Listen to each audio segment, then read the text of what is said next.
ఇప్పుడు ఆయన ఎవరో చారీ గాలబెట్టుకునే బదులు మళ్ళీగా నువ్వు గాలబెట్టుకుంటే అయిపోయింది కదా. పెద్ద లెవెల్లో ఇంకా నేషనల్ లెవెల్ ఇంటర్నేషనల్ లెవెల్ వచ్చేది కదా. మళ్ళీ ఎందుకు దుబ్బాక ఎన్నికలప్పుడు ఏంది పాపం ఆయన ఎవరో బీజేపీ కార్యకర్తను కాలబెట్టిండి బండి సంజయ్ గారు. ఎప్పుడు ఎన్నికలు వచ్చినా గొడవలు చేస్తారు. అరే నువ్వు ఏం చేసినావు, ఏం చేస్తావు చెప్పుకో, ప్రజలు ఇష్టం ఉంటే ఓటేస్తారు, లేకపోతే లేదు. ఎందుకు ఘర్షణలు జరుగుతాయి? Just to distract people attention. ఆ ఎమోషన్ రెచ్చగొట్టి ఆ ఎమోషన్ ఓటు బ్యాంకు మలుసుకోవాలి. కరెక్ట్ ఎన్నికల ముందే ఎందుకు పుల్వామా దాడులు జరుగుతాయి? కరెక్ట్ ఎన్నికల ముందే పార్లమెంట్ దాడి ఎందుకు జరుగుతుంది? కరెక్ట్ ఎన్నికల ముందే పహల్గామ్ ఎందుకు జరుగుతుంది? మరి ఒక్కదాని మీద విచారణ ఎందుకు జరగదు? ఒక్కదాని మీద దోషుల శిక్షలు ఎందుకు పడాయి? కాంగ్రెస్ హయాంలో అట్లా బీజేపీ వాళ్ళు చేసే ప్రయత్నం చేస్తే విచారించి శిక్షలు వేసారు కదా. సో అక్కడే తెలిసిపోతుంది, విచారణ చేస్తలేవు, దోషుల శిక్షలు పడతలేవు అంటే దట్ ఇట్ సెల్ఫ్ షోస్ నువ్వే చేయించినవు. ఎందుకంటే ఆ ప్రజల్ని భావోద్వేగాలకు రెచ్చగొట్టి దాన్ని ఓటు కింద మలుసుకోవాలి. ఎందుకంటే నువ్వు మంచి చేసింది చెప్పుకోవడానికి ఏం లేదు నీ దగ్గర. కాబట్టి నేను ఒకటే చెప్తున్నా, ఈ చర్చ సారాంశం ఏంటి అంటే, మీకు బీసీ బిల్లు కావాలి, బీసీలకు కావాలంటే జనరల్ కేటగిరీలో గెలిచే బీసీలకు ఇస్తారు, కానీ గెలిచే శక్తి లేనటువంటి అర్ధబలం అంగబలం లేని వాళ్ళకి టికెట్లు ఇవ్వరు. గతంలో ఎన్నోసార్లు దెబ్బలు తిన్నాయి. ఓకే, కాబట్టి సాధ్యం కాదు.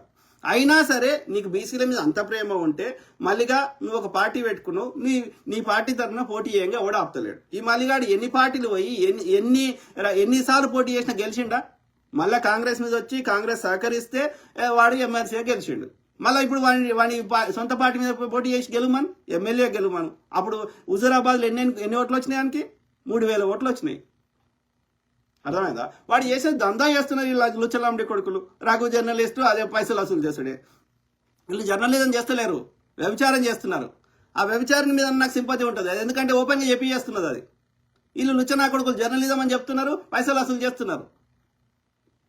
ఆలోచించండి మిత్రులారా ప్లీజ్. ఓకే, సో ఆ క్రమంలో అయినా సరే మల్లిగారిని ఓ పార్టీ పెట్టుకున్నాడు. వాడిని ఆ పార్టీ పేరు మీద పోటీ చేయంగా వాడు ఆపుతలేడు. బీసీలందరూ వానికి ఓటేస్తా అంటే వాడు ఆపుతలేడు.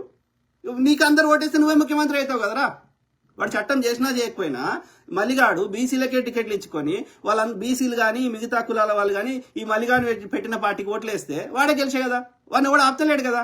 బీసీ ఇలా మల్లిగాని ముఖ్యమంత్రి కాగానో, మల్లిగానికి చెందిన పార్టీకి చెందిన వాళ్ళని ఎమ్మెల్యేలు కాగానో, ఆ కాంగ్రెస్ వాడు ఆ బీజేపీ వాడు చట్టం చేసినా చేయకుండా నేను పోటీ ఏం కూడా ఆపుతలేడు కదా.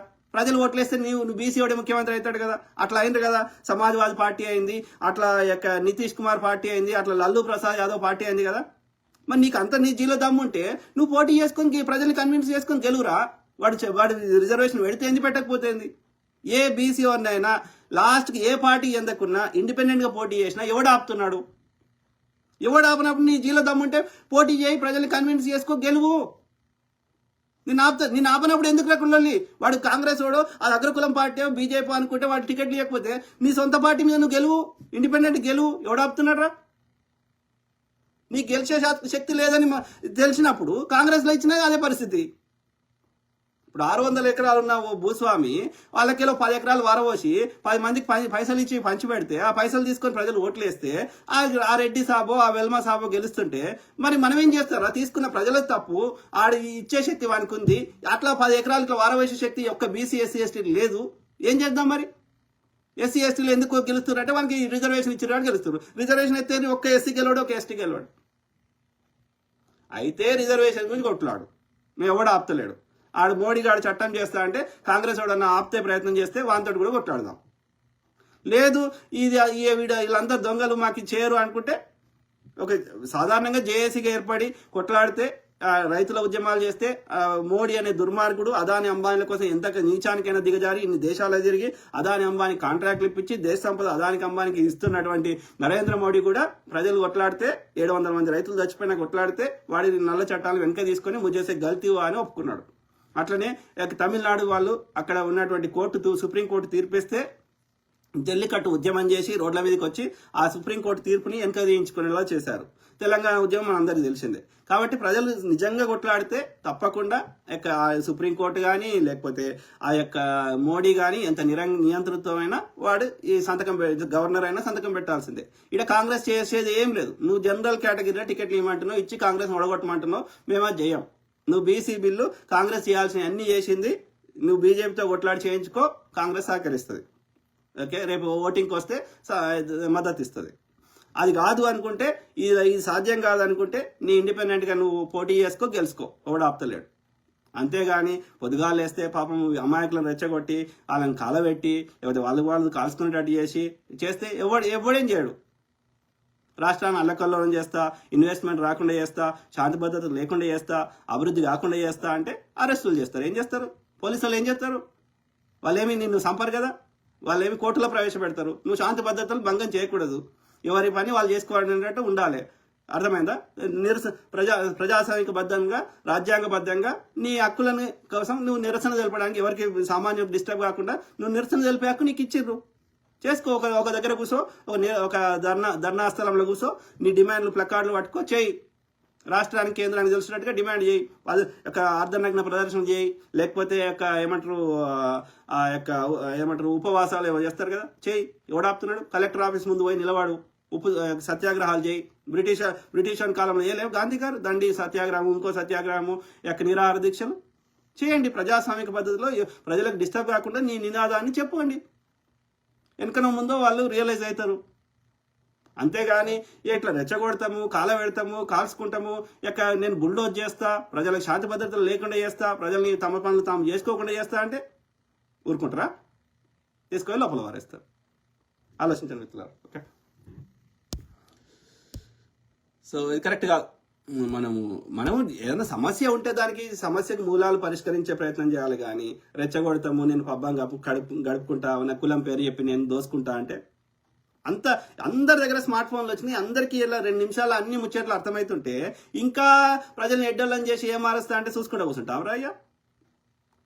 ఇప్పుడు తెలంగాణ కంటే ఒక్క బీజేపీ పాలిత రాష్ట్రంగా కానీ, గతంలో బీఆర్ఎస్ రాష్ట్రం కానీ, ఈవెన్ ఆంధ్రప్రదేశ్ కానీ మనకంటే మంచుకున్నాయా చెప్పండి? ఒక్క రంగంలో చెప్పండి. ఇలా చంద్రబాబు నాయుడు 4వ ముఖ్యమంత్రి అయ్యిండు అంటే 20 ఏళ్ళు పరిపాలన, 30-40 ఏళ్ళు రాజకీయ అనుభవం.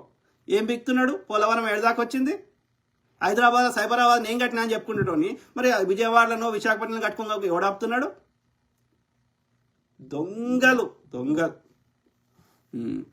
సో రమేష్ జై భీమరావు బ్రదర్, జై భీమరావు. సో అది మిత్రులారా, ఐ కీప్ టాకింగ్, మాట్లాడుతూనే ఉంటా, ప్రతి అంశం మీద అవగాహన చేస్తా, అట్లనే మీ తరఫున వాయిస్ ఇస్తా. Okay, so end of the day మనందరి సొమ్మది, అది భూములు కావచ్చు, నదులు నీళ్లు కావచ్చు, లేకపోతే మనం కట్టే ట్యాక్స్ డబ్బులు కావచ్చు, సంపద కావచ్చు, అది కొంతమంది దోసుకుంటామంటే కలవదు. ఓకే, అట్లీస్ట్ మన సంపద అంతా అందులో ఒక 20-30 రూపాయలు ఎవడొచ్చినా ఏ పార్టీ వచ్చినా తినే అవకాశం ఉంది. కాబట్టి అది వదిలేస్తే మిగిలిన తక్కువలో 70 రూపాయలు మన కోసం ఖర్చు పెట్టి మన సమస్యలకు శాశ్వత పరిష్కారాలు చూపెట్టేటోడు కావాలి. ఓకే, ఆ క్రమంలో మీరు ఆలోచించండి ఎవడు బెటర్ అని నేను దీర్ఘంగా ఆలోచించి, సో అది ఆలోచించిన కాబట్టి సోషలిజం అనేది, సామ్యవాదం అనేది ఇంప్లిమెంట్ చేస్తూ లెఫ్ట్ ఐడియాలజీతో ఈ సంపద అందరికీ చెందాలని ఇవాళ దేశంలో ఏమైనా కట్టింది స్వతంత్రం వచ్చినాక అంటే ఆ కాంగ్రెస్ ఐడి కట్టింది. కాబట్టి అలా ఉన్న వాళ్ళందరూ నాకు నచ్చకపోయినా ఓకే, నేను సిద్ధాంతపరంగా ఆ పార్టీకి మద్దతు ఇస్తున్నాను.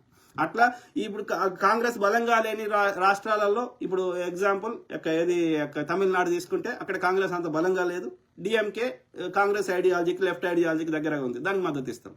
ఎండ్ ఆఫ్ ద డే ప్రజలు బాగుపడాలి. కూర్చుని అయితే ఖాళీ కూర్చుండి పెట్టాం కదా, కాబట్టి బెస్ట్ ఆల్టర్నేటివ్ వెతుక్కుంటాం. గెలిచే అవకాశం ఉండి అక్కడ ప్రజలకు మంచి జరిగే అవకాశం ఉంటుందో వాళ్ళకి మద్దతు ఇస్తాం. ఇవాళ కమ్యూనిస్ట్ పార్టీ నాకు ఇష్టం, కానీ ఇలా కమ్యూనిస్ట్ పార్టీ గెలిచే సత్తా లేదు వాళ్ళకి మన దగ్గర. ఎందుకంటే పైసల రాజకీయంలో వాళ్ళు వెనుకబడ్డారు, సిద్ధాంతపరంగా మంచిగా ఉంది.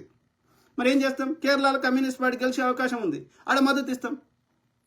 ఎండ్ ఆఫ్ ద డే ప్రజలు బాగుపడాలి, సింపుల్.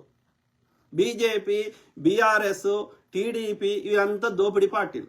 ఒక 5 మంది 10 మంది కమ్మ, కాపు, వాళ్ళ సోకాళ్ళ అగ్రకులాలు, బ్రాహ్మణులు వాళ్ళు మంచిగా ఉంటే చాలు. మిగతా బీసీ, ఎస్సీ, ఎస్టీలు గంగల పోయినా వాళ్ళు పట్టించుకోరు.